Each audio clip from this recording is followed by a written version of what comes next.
আসসালামু আলাইকুম প্রিয় শিক্ষার্থীবৃন্দু, কাজী আলী স্কুল অ্যান্ড কলেজের অনলাইন ক্লাসে তোমাদের প্রত্যেককে সুস্বাগতম।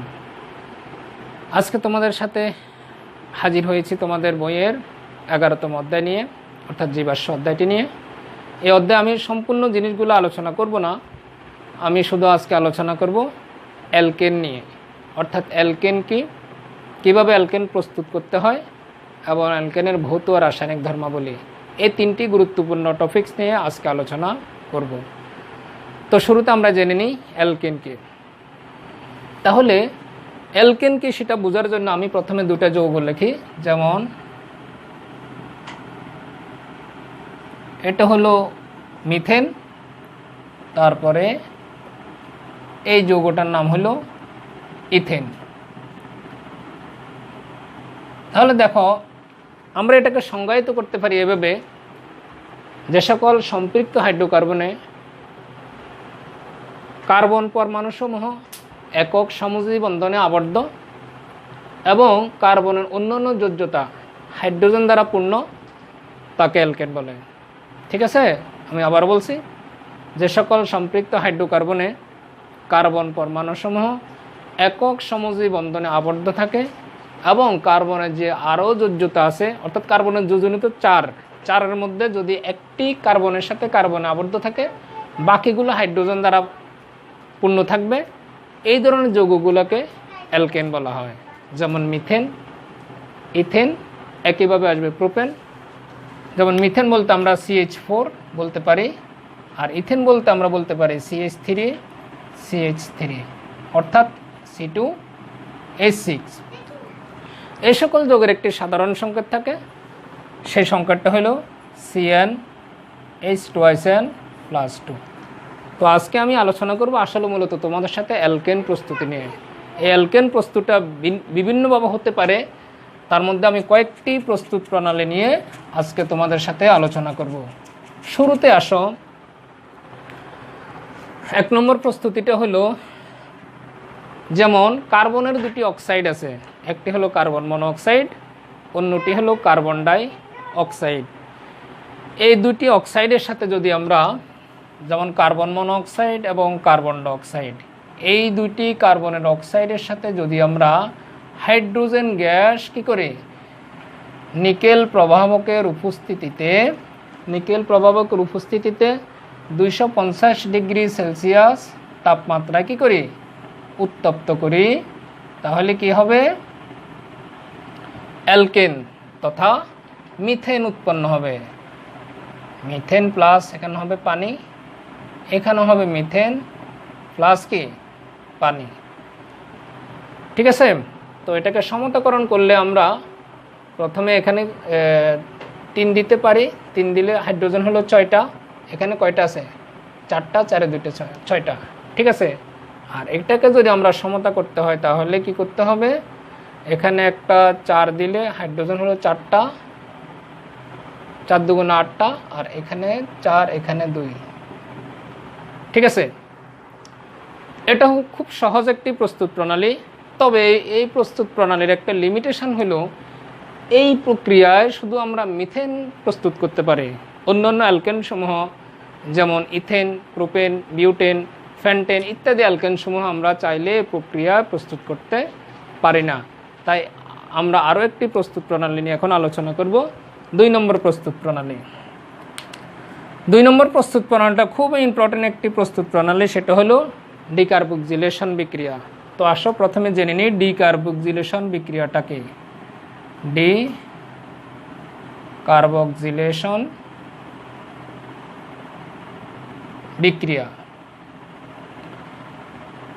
বিক্রিয়ার সাহায্যে আমরা অ্যালকেন প্রস্তুত করব। এই ডিকার্বক্সিলেশন বিক্রিয়াটা হলো ফ্যাটি অ্যাসিডের সোডিয়াম লবণকে সোডা লাইম সহ উত্তপ্ত করলে 1 কম কার্বন বিশিষ্ট অ্যালকেন উৎপন্ন হয়। আমি একটু লিখে দিচ্ছি, সবাই দেখো। ফ্যাটি অ্যাসিডের সোডিয়াম লবণকে, ফ্যাটি অ্যাসিডের সোডিয়াম লবণকে সোডা লাইম সহযোগে উত্তপ্ত করলে, সোডা লাইম সহ উত্তপ্ত করলে এক কম কার্বন বিশিষ্ট, এক কম কার্বন বিশিষ্ট অ্যালকেন উৎপন্ন হয়, অ্যালকেন উৎপন্ন হয়। তো আসো ফ্যাটি অ্যাসিডটাকে আমরা প্রথমে একটু জেনে নিই। ফ্যাটি অ্যাসিড হলো একটি যৌগ যার সাধারণ সংকেত হলো RCOOH। এটা হলো ফ্যাটি অ্যাসিডের সংকেত। এই ফ্যাটি অ্যাসিডের সোডিয়াম লবণ যখন বলবো, তা সোডিয়ামের সাথে যখন এটা বিক্রিয়া করবে তখন তার এই হাইড্রোজেনটা কী হবে, সোডিয়াম দ্বারা প্রতিস্থাপিত হয়ে, অর্থাৎ সোডিয়াম অর্থাৎ ফ্যাটি অ্যাসিডের সোডিয়াম লবণ যেটা আমরা বলবো RCOONA, এই ফ্যাটি অ্যাসিডের সোডিয়াম লবণকে আমরা যখন সোডা লাইম বলতে বোঝানো হচ্ছে যে সোডিয়াম হাইড্রোক্সাইড এবং ক্যালসিয়াম অক্সাইডের মিশ্রণকে বলা হয় কি সোডা লাইম। তাহলে আসো ফ্যাটি অ্যাসিডের সোডিয়াম লবণ যেমন RCOONA, তার সাথে যদি আমরা সোডা লাইম অর্থাৎ সোডিয়াম হাইড্রোক্সাইড এবং ক্যালসিয়াম অক্সাইড এর মিশ্রণকে উত্তপ্ত করি, তাহলে কার্বন সংখ্যা এক কমে এবং অ্যালকেন উৎপন্ন হবে। তাহলে মনে রাখতে হবে এই বিক্রিয়াটা, দেখো সবাই ভালো করে মনে রাখবার, সহজভাবে মনে রাখার যে কৌশলটা সেটা হলো এইখানের এই অংশটুকু একসাথে যুক্ত হয়ে যাবে। তাহলে যদি যুক্ত হয় তাহলে আমরা পাবো কি সোডিয়াম কার্বনেট। যেমন দেখো Na2CO আছে কয়টা, তিনটা, তো আমরা পাচ্ছি Na2CO3। আর এইখানে যে অবশিষ্ট হাইড্রোজেনটা রয়েছে, এই হাইড্রোজেনটা এখানে আসি অ্যালকাইল অংশের সাথে যুক্ত হয়ে কি হয়ে যাবে, অ্যালকিন হয়ে যাবে। তার মানে হলো RH, এটা হলো অ্যালকেন, এটা হলো কি অ্যালকেন। এবার আসো আমরা একটু উদাহরণের মাধ্যমে ব্যাপারটা আর একটু পরিষ্কার করি। যেমন একটু উপরে লিখি,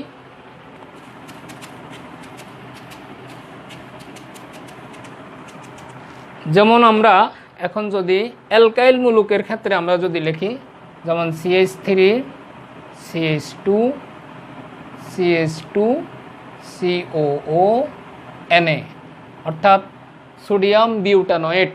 ফ্যাটি অ্যাসিডের সোডিয়াম লবণ বলতে আমরা এখানে নিলাম সোডিয়াম বিউটানোয়েট, তার সাথে সোডা লাইম মানে সোডিয়াম হাইড্রোক্সাইড এবং ক্যালসিয়াম অক্সাইডের মিশ্রণকে উত্তপ্ত করলে কি হবে, কার্বন সংখ্যা এক কমবে, এক কমে অ্যালকেন উৎপন্ন হবে। তাহলে দেখো দুইভাবে বোঝার কৌশল আছে। একটা হলো একটা কার্বন কমে অ্যালকেন উৎপন্ন হবে।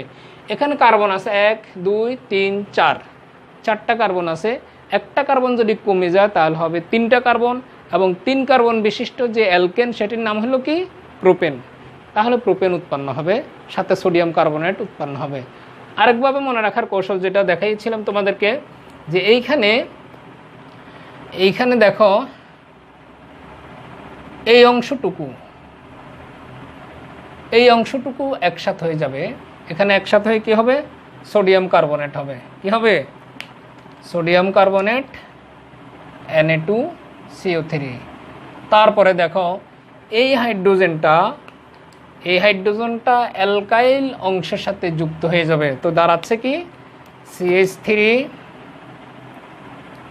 CH2, এবং এই H যখন এই CH2 সাথে যুক্ত হবে তখন হবে CH3, অর্থাৎ প্রোপেন। কি হবে, প্রোপেন উৎপন্ন হবে। সবাই একটু ভালো করে লক্ষ্য করো, আমি এটার নাম হলো সোডিয়াম বিউটানোয়েট। বিক্রিয়াটা আর একবার একটু বোঝার চেষ্টা করো। এই যে ফ্যাটি অ্যাসিডের সোডিয়াম লবণকে যখন সোডা লাইম সহযোগে উত্তপ্ত করব, তাহলে দেখবে অ্যালকাইল অংশ বাদে বাকি যে অংশটা আছে পুরোটা, সোডিয়াম হাইড্রোক্সাইডের শুধু হাইড্রোজেন ব্যতীত পুরো অংশটা একসাথে যুক্ত হয়ে গেলে হবে সোডিয়াম কার্বনেট। এখানে যে হাইড্রোজেনটা আছে সেই হাইড্রোজেনটা অ্যালকাইল অংশের সাথে যুক্ত হয়ে কী হবে, অ্যালকেন হবে।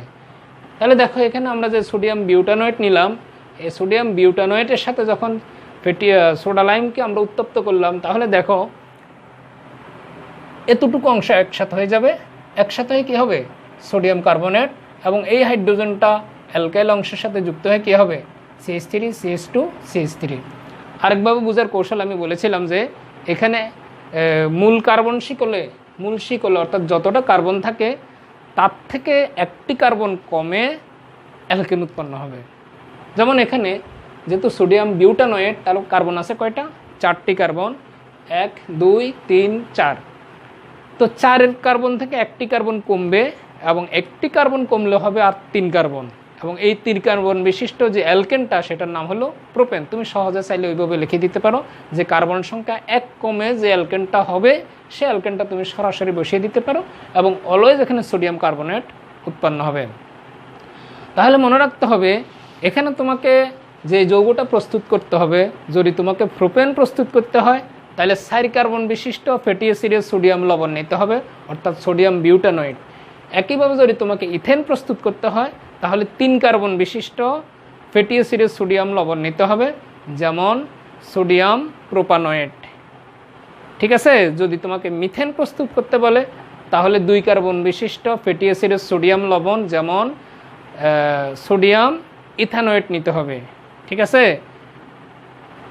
এইভাবে এই বিক্রিয়া, অর্থাৎ যেহেতু এই বিক্রিয়া কার্বন সংখ্যা 1 কমে, এজন্য এটাকে আসলে ডিকার্বক্সিলেশন বিক্রিয়া বলা হয়। খুবই চমৎকার একটি বিক্রিয়া। চাইলে আমরা এই বিক্রিয়ার সাহায্যে যে কোনো অ্যালকেন আমরা কি করতে পারি? প্রস্তুত করতে পারি। এবার আসো, আরও ইম্পর্টেন্ট একটি বিক্রিয়া আছে যেটা হলো উডস বিক্রিয়া।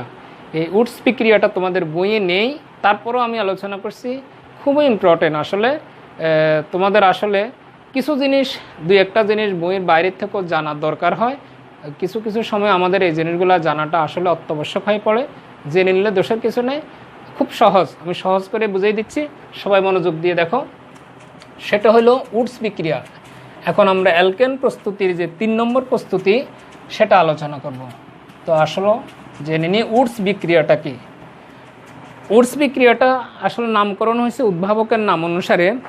তো প্রথমে আমরা জেনে নিই উডস বিক্রিয়াটা কি।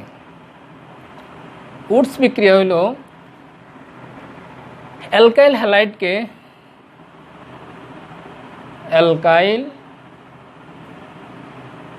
হ্যালাইডকে শুষ্ক ইথারের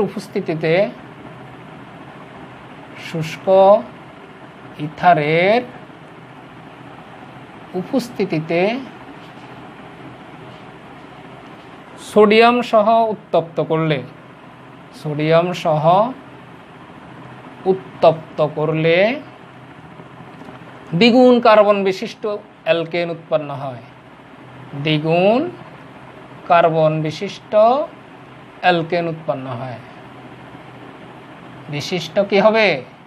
অ্যালকেন উৎপন্ন হবে। অর্থাৎ এখানে নিম্ন শিকল থেকে উচ্চ শিকলের কার্বন সংখ্যা বিশিষ্ট অ্যালকেন কি হবে?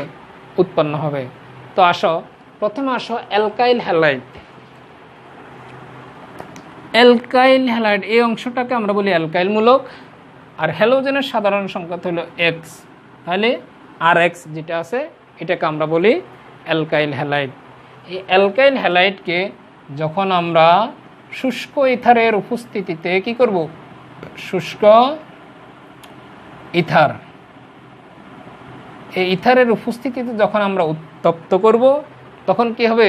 উচ্চতর অ্যালকেন উৎপন্ন হবে, অর্থাৎ দ্বিগুণ কার্বন বিশিষ্ট অ্যালকেন উৎপন্ন হবে। আমাদের বিক্রিয়কে যতটা কার্বন থাকবে উৎপাদে তার দ্বিগুণ সংখ্যক বিশিষ্ট কি হবে? অ্যালকেন উৎপন্ন হবে। তাহলে প্রথমে আমরা এই বিক্রিয়াটা সম্পন্ন করি। এই বিক্রিয়াটা খুব ইজি। দেখো, এই X এবং সোডিয়াম এই দুইটা অংশ কি হয়ে যাবে? যুক্ত হয়ে যাবে। তাহলে থাকলেও কি আর এখানে আরেকটা আর আসবে, প্লাস কত? Sodium halide. এটা হলো উডস বিক্রিয়া।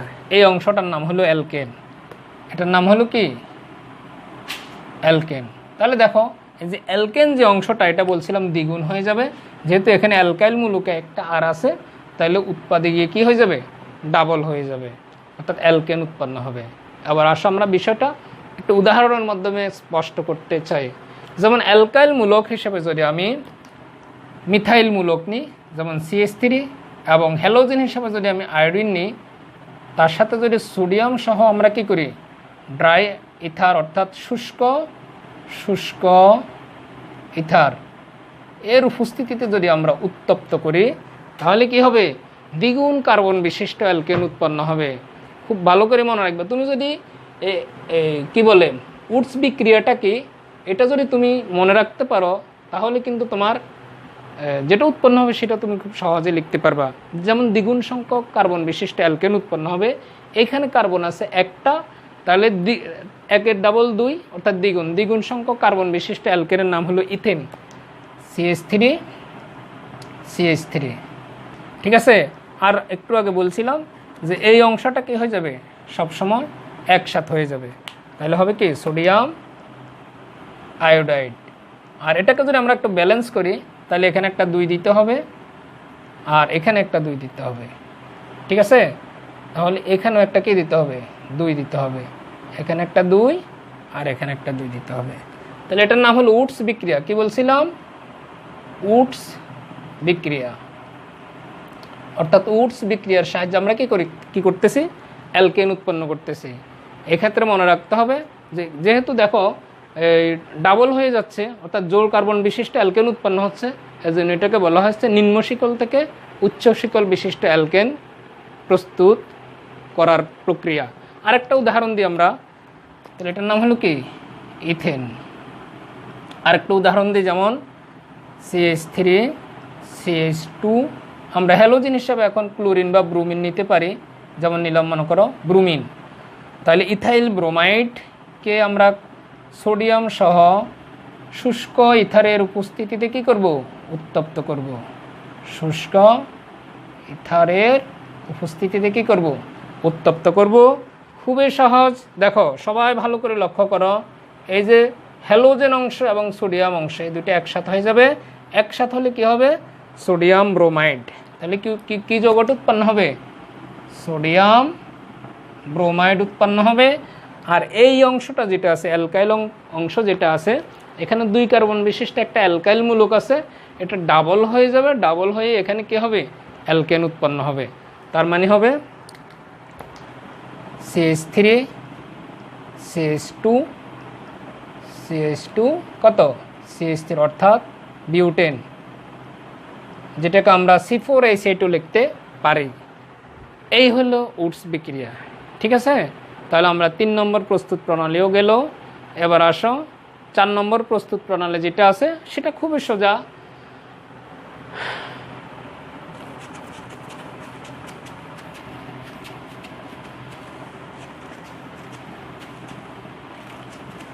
চার নম্বর প্রস্তুত প্রণালীটা হলো অ্যালকিন অথবা অ্যালকাইন থেকে। অ্যালকিন অথবা অ্যালকাইন থেকে। এটা খুব সহজ, এটা তোমরা খুব ইজিলি পারবে। অ্যালকিন অথবা অ্যালকাইন থেকে। যেমন অ্যালকিন বলতে আমরা বুঝি দ্বিবন্ধন বিশিষ্ট, কার্বন কার্বন দ্বিবন্ধন বিশিষ্ট হাইড্রোকার্বন। তার সাথে যদি আমরা হাইড্রোজেন যুক্ত করি, কি প্রভাবকের উপস্থিতিতে, নিকেল প্রভাবকের উপস্থিতিতে 180 থেকে 200 ডিগ্রি সেলসিয়াস টেম্পারেচারে, তখন কি হবে দেখো, এখানে যে H2 আছে এটার মানে হলো HH। এই দুইটা হাইড্রোজেন, একটা 80 এর সাথে যুক্ত হবে আর একটা এর সাথে যুক্ত হবে। ঠিক আছে। অর্থাৎ তাহলে দাঁড়াচ্ছে কি CH3 খুব সহজ। এটা CH3 অর্থাৎ ইথেন। মনে রাখতে হবে যে 2 কার্বনের সাথে দ্বিবন্ধন আছে, সেই দ্বিবন্ধনযুক্ত কার্বনের সাথে কিন্তু এটা যুক্ত হবে। এখন আমি যদি এখানে প্রোপিন নিই, যেমন CH3 CH double bond CH2, তার সাথে হাইড্রোজেন দিলাম নিকেল প্রভাবকের উপস্থিতিতে 180 থেকে 200 ডিগ্রি সেলসিয়াস টেম্পারেচারে। তাহলে দেখো এই দুইটা হাইড্রোজেন একটা যুক্ত হবে এখানে। ভালো করে লক্ষ্য করো, এই হাইড্রোজেন দুইটির একটি যুক্ত হবে কোথায়, এই কার্বনের সাথে, আর একটি যুক্ত হবে এই কার্বনের সাথে। অর্থাৎ যেখানে দ্বিবন্ধন আছে, দ্বিবন্ধন ভুক্ত যে কার্বনগুলো আছে তাদের সাথে যুক্ত হবে। তাহলে দাঁড়াচ্ছে CH3 CH2 CH3 অর্থাৎ প্রোপেন। এই হলো অ্যালকেনের প্রস্তুত প্রণালীগুলা। এখন আমরা জানবো অ্যালকেনের ভৌত ধর্ম এবং রাসায়নিক ধর্ম।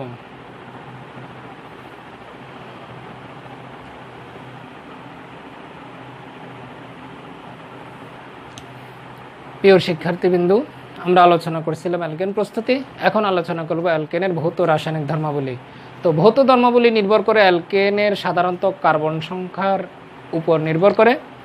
কার্বন সংখ্যা যত বাড়ে তখন তাদের ভৌত রাসায়নিক ধর্মাবলীও কি হতে থাকে, পরিবর্তিত হতে থাকে। যেমন প্রথমে 1 থেকে 4 কার্বন বিশিষ্ট যে অ্যালকেনগুলো আছে এগুলো হলো গ্যাসীয় অবস্থা, তার সাধারণ অবস্থাটা গ্যাস। তারপর 5 থেকে 15 পর্যন্ত যে কার্বন বিশিষ্ট অ্যালকেনগুলো আছে সেগুলো হলো তরল, এবং 16+ অর্থাৎ 16-এর উপরে 16 কার্বন বিশিষ্ট যেসব অ্যালকেনগুলো আছে, 16 কার্বন বা তার থেকে উপরে যে অ্যালকেনগুলো আছে সেগুলো হলো কঠিন, অর্থাৎ কঠিন অবস্থা। তো এটা হলো মূলত অ্যালকেনের ভৌত অবস্থা। এখন আমরা আলোচনা করব অ্যালকেনের রাসায়নিক ধর্ম নিয়ে। তাহলে অ্যালকেনের রাসায়নিক ধর্ম নিয়ে আলোচনা যখন আমরা করব তখন যে জিনিসটা আমাদের মাথায় রাখতে হবে, রাসায়নিক ধর্ম।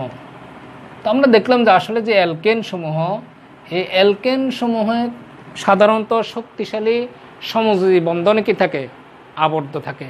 এই শক্তিশালী সমযোজী বন্ধনে আবদ্ধ থাকার কারণে এই অ্যালকেন সমূহ সাধারণত কোনো অ্যাসিড, ধাতু, ক্ষারক অর্থাৎ জারক, বিজারক ইত্যাদি অর্থাৎ কারোর সাথে এরা সাধারণত কোনো রাসায়নিক বিক্রিয়ায় অংশগ্রহণ করে না।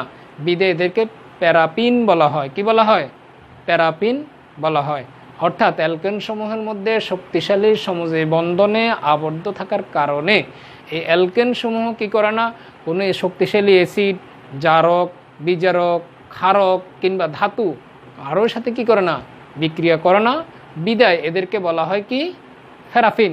এই প্যারাফিন শব্দের অর্থ হলো আসক্তিহীন, অর্থাৎ এরা রাসায়নিকভাবে সাধারণত কি থাকে, নিষ্ক্রিয় থাকে। তবে অ্যালকেন সমূহ সাধারণত 2টি বিক্রিয়া অংশগ্রহণ করে, একটি হলো দহন বিক্রিয়া আর একটি হলো ক্লোরিনেশন বিক্রিয়া। তো এখন আলোচনা করব দহন বিক্রিয়া, অর্থাৎ অ্যালকেন সমূহ দহন এবং ক্লোরিনেশন এই 2টি বিক্রিয়া দেয়। তো দহন বিক্রিয়া, অ্যালকেনকে দহন করলে অলওয়েজ কার্বন ডাইঅক্সাইড এবং কি হবে, পানি উৎপন্ন হবে। যেমন আমি যদি মিথেনকে দহন করি, দহন মানে অক্সিজেনের সংযোগ করি, তাহলে উৎপন্ন হবে কার্বন ডাইঅক্সাইড এবং পানি, এবং সাথে উৎপন্ন হবে কি, শক্তি মানে এনার্জি। একইভাবে যদি আমি ইথেন অর্থাৎ C2H6 কেও যদি আমি কি করি, দহন করি, তাহলেও কার্বন ডাইঅক্সাইড এবং কি হবে, পানি প্লাস কি হবে, এনার্জি উৎপন্ন হবে। তো আসো এই যে এই 2টি বিক্রিয়া আমরা লিখলাম, এটাকে একটু সমতা করা দরকার আছে। এই সমতা করার জন্য একটি সূত্র আছে। অনেক সময় আসলে এই বিক্রিয়াগুলোকে সমতা করতে গিয়ে অনেক হিমশিম খেতে হয়। আমি তোমাদেরকে একটি সূত্রের মাধ্যমে এটিকে কিভাবে সমতা করতে হয় সেটা একটু দেখিয়ে দিব, ঠিক আছে? তাহলে সূত্রটা আসো, আমি সূত্রটা একটু এই জায়গায় লিখি। CxHy plus X plus Y/4 oxygen X সংখ্যক carbon dioxide plus X plus Y/4 সংখ্যক কী হবে, পানি, এবং সাথে কি হবে, এনার্জি উৎপন্ন হবে, ঠিক আছে? এই সূত্রের সাহায্যে কি করতে পারি, আমরা ব্যালেন্স করতে পারি। Y/2 এটা হলো কত, এটা হলো Y/2, সরি এটা হলো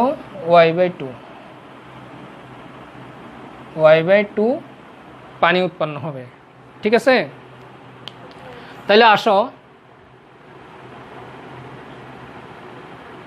ঠিক আছে, তাহলে আসো আমরা এই সূত্র দিয়ে প্রথম বিক্রিয়াটাকে একটু ব্যালেন্স করি। যেমন দেখো এখানে কার্বন হলো কত, 1টি, আর ওয়াইয়ের মান হলো কত, অর্থাৎ হাইড্রোজেন হলো কয়টি, 4টি।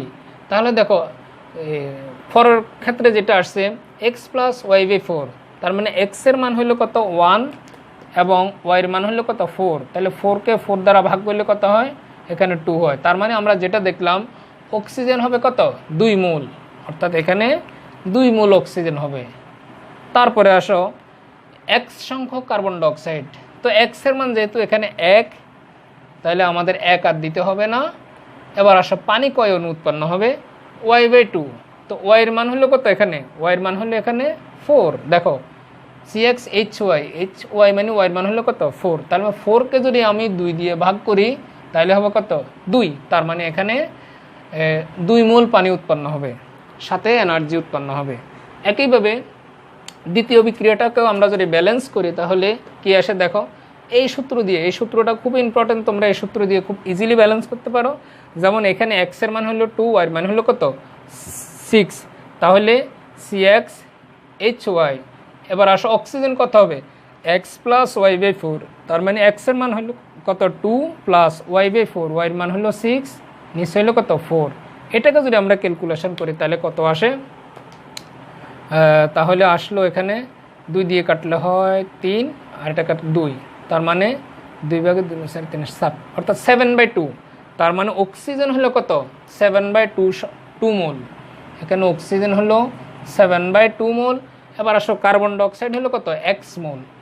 x মোল মানে এই x এর মান হলো কত? এখানে 2, তার মানে কার্বন ডাইঅক্সাইড হবে 2 মোল। এবং পানি কত মোল হবে?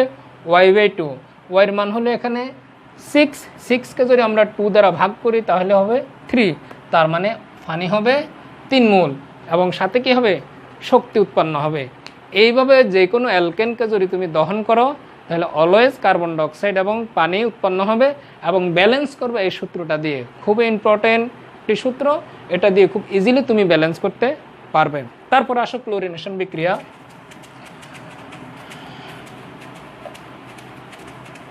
ক্লোরিনেশন বিক্রিয়াটা খুব সহজ। যেমন ক্লোরিনেশন, যেমন মিথেনকে যদি আমরা ক্লোরিনের সাথে বিক্রিয়া করি সূর্যালোকের উপস্থিতিতে তাহলে কি হবে? CH3Cl + HCl, অর্থাৎ মিথাইল ক্লোরাইড। মিথাইল কি? ক্লোরাইড। মনে রাখতে হবে এখানে যে 2টি ক্লোরিন আছে, এই বিক্রিয়াটা আসলে একটু এভাবে দেখো, আমি তোমাদেরকে একটু বুঝিয়ে দিই। প্রতি ক্ষেত্রে একটি একটি হাইড্রোজেন কি হবে? প্রতিস্থাপিত হবে। ক্লোরিন মানে হলো Cl, ঠিক আছে? তাহলে বিক্রিয়া করলে কি হবে? এই ক্লোরিনটা এখানে ঢুকবে এবং এই হাইড্রোজেন আর এই ক্লোরিন মিলিয়ে HCl হবে। তাহলে কি দাঁড়াচ্ছে দেখো, H থাকলো, এখানে ক্লোরিন প্লাস HCl, এইভাবে মিথাইল ক্লোরাইড হলো। এবং এই মিথাইল ক্লোরাইডের সাথে যদি আমরা আবার ক্লোরিনের বিক্রিয়া করি, যেমন মিথাইল ক্লোরাইড প্লাস ক্লোরিন, একই কন্ডিশন, অর্থাৎ ইউভি রশ্মির উপস্থিতিতে যদি আমরা বিক্রিয়া করি তাহলে আরও একটা হাইড্রোজেন প্রতিস্থাপিত হবে এবং একটা ক্লোরিন বাড়বে। তার মানে হবে CH2Cl2 প্লাস HCl, এটার নাম হলো ডাইক্লোরোমিথেন। এবং পরবর্তীতে আবার এটাকে যদি আমরা আবার বিক্রিয়া করি ক্লোরিনের সাথে, তাহলে যেটা উৎপন্ন হবে আরও একটা হাইড্রোজেন প্রতিস্থাপিত হবে এবং আরও একটা ক্লোরিন ডুববে। তাহলে দাঁড়াচ্ছে কি? CHCl3 প্লাস HCl, এটার নাম হলো টাইক্লোরোমিথেন। আমি নামগুলো লিখে দেব। এই টাইক্লোরোমিথেনকে যদি আবার আমরা কি করি? ক্লোরিনের সাথে ইউভি রশ্মির উপস্থিতিতে বিক্রিয়া করি তাহলে CCl4 প্লাস কি হবে? HCl উৎপন্ন হবে। তাহলে প্রথমটা যে যৌগটা আসলো এটার নাম হলো মিথাইল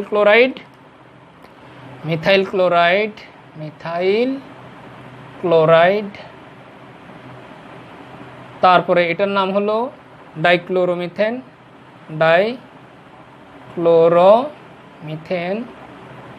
তারপরের নাম হলো ট্রাইক্লোরোমিথেন, এবং সর্বশেষটা হলো টেট্রাক্লোরোমিথেন।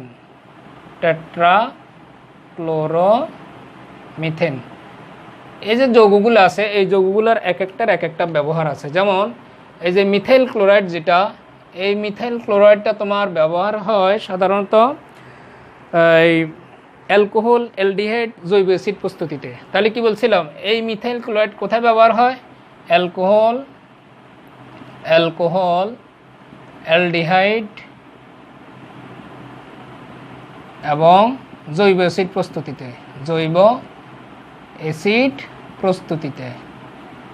তারপরে আসো এই যে ডাইক্লোরোমিথেন যেটা, এই ডাইক্লোরোমিথেন কোথায় ব্যবহার হয়? ডাইক্লোরোমিথেনটা ব্যবহার হয় সাধারণত এই রং শিল্পে দ্রাবক হিসাবে। কী হিসাবে? দ্রাবক হিসাবে, রং শিল্পে। দ্রাবক হিসাবে রং শিল্পে, রং শিল্পে। এগুলো একটু মনে রাখতে হবে তোমাদের ব্যবহারগুলা। এবং এই টেট্রাক্লোরোমিথেন যেটা, এই টেট্রাক্লোরোমিথেনটা ব্যবহার হয় তোমার চেতনানাশক হিসাবে, চেতনানাশক হিসাবে, অর্থাৎ সেন্সলেস করার কাজে, চেতনানাশক হিসাবে, নাশক হিসাবে। এবং সর্বশেষ যেটা কার্বন টেট্রাক্লোরাইড অর্থাৎ টেট্রাক্লোরোমিথেন যেটা, এটা ব্যবহার হয় তোমার ড্রাই ওয়াশে, অর্থাৎ কোথায়? ড্রাই ওয়াশে ব্যবহার করা হয়। ড্রাই ওয়াশে কি করা হয়? ব্যবহৃত হয়। ঠিক আছে, তাহলে আজকে আমরা অ্যালকেন নিয়ে আলোচনা করলাম, অ্যালকেনের বিভিন্ন প্রস্তুত প্রণালীগুলো দেখলাম, তারপরে অ্যালকেনের ভৌত রাসায়নিক ধর্মাবলী নিয়ে আলোচনা করলাম। তো তোমাদের প্রতি আমার অনুরোধ হলো এই বিক্রিয়াগুলো তোমরা বাসায় বেশি বেশি প্র্যাকটিস করবা। প্রত্যেকটা বিক্রিয়া কয়েকবার করে লিখবা, প্রত্যেকটা প্রস্তুত প্রণালী তুমি কয়েকবার খাতায় লিখবা। আর আমার সাথে থাকবা প্রতিটি ক্লাসে। আমি যেমন আজকে আলোচনা করেছি অ্যালকেন নিয়ে, আগামী ক্লাসে অ্যালকিন নিয়ে আলোচনা করব। এইভাবে ধারাবাহিকভাবে আমার ক্লাসগুলো চলতে থাকবে। তোমরা প্রত্যেকটা ক্লাস মনোযোগ দিয়ে দেখবে এবং প্রত্যেকটা বিক্রিয়া খাতায় ভালোভাবে লিখবে। আশা করি সবাই উপকৃত হবে, কারো কেউ আর পিছিয়ে থাকবে না ইনশাল্লাহ। তো আজ এই পর্যন্ত থাকলো, সবাই ভালো থাকো, সুস্থ থাকো, আল্লাহ হাফেজ।